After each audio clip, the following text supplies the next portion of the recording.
Kryeministri Edi Rama ka reaguar pas një kërkese të Unionit të Gjyqtarëve, të cilët kanë kërkuar rritjen e pagave të tyre me 700 euro. Ai e cilëson këtë si një shaka të hidhur dhe ndërhyrje të paprecedente të rrezikshme në kompetencat e ekzekutivit. Në reagimin e tij, Rama akuzon Unionin se po trajton rritjen e pagave si një privilegj të përjetshëm. Ai shton se përsëritja e një kërkese të tillë nga gjykata kushtetuese do të ishte një abuzim madhor që cënon parimet e shtetit. Interesante, për herë të dytë brenda 3 viteve, Unioni i Gjyqtarëve kërkon sërish rritjen e pagave në gjykat. Një praktik unikale, e padëgjuar dhe e panjohur në historinë e shteteve, që gjyqtarët ja caktojnë vetes pagat përmes gjykatës, por që ka ndodhur në Shqipëri në vitin 2022, kur ky union kërkoi në gjykatën kushtetuese që paga bazë e gjyqtarëve të ekuivalentojë ose me pagën bazë të drejtorit të departamentit të kryeministrisë ose me 1% të pagës së presidentit, sipas dëshirës së gjyqtarëve. Dhe gjykata kushtetuese e pranoi kërkesën duke garantuar një pagë bazë të lidhur prej 156.000 lekësh. Mirëpo, kjo ndërhyrje skandaloze e gjyqësorit në kompetencat e ekzekutivit, me sa duket, i ka shijuar Unionit aq shumë sa pas rritjes së pagave të administratës në maj të vitit 2023,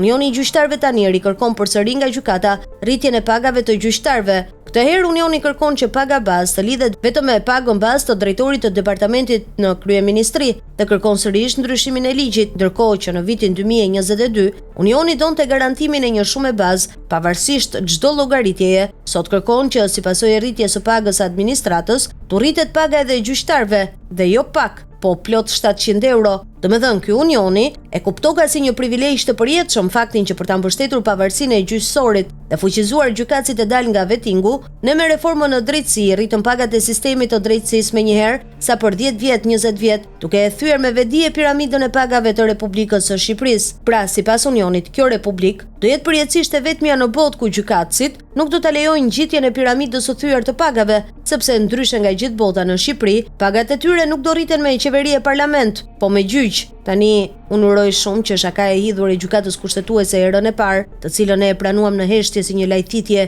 që duhej ka përdir për hir të respektimit me heshtje të një vendimi të gjyqësorit, të mos përsëritet, sepse heshtja ndaj çfarëdo abuzimi me mbështetjen tonë për drejtësinë nuk është më një opsion për ne. Për më tepër në këtë rast, ky do të ishte një abuzim madhor, shumë dimensional, që do të cënonte shumë kënd dhe shumë çka, duke nisur nga vetë kushtetuta dhe serioziteti i Republikës së Shqipërisë, shkruan Rama në reagim.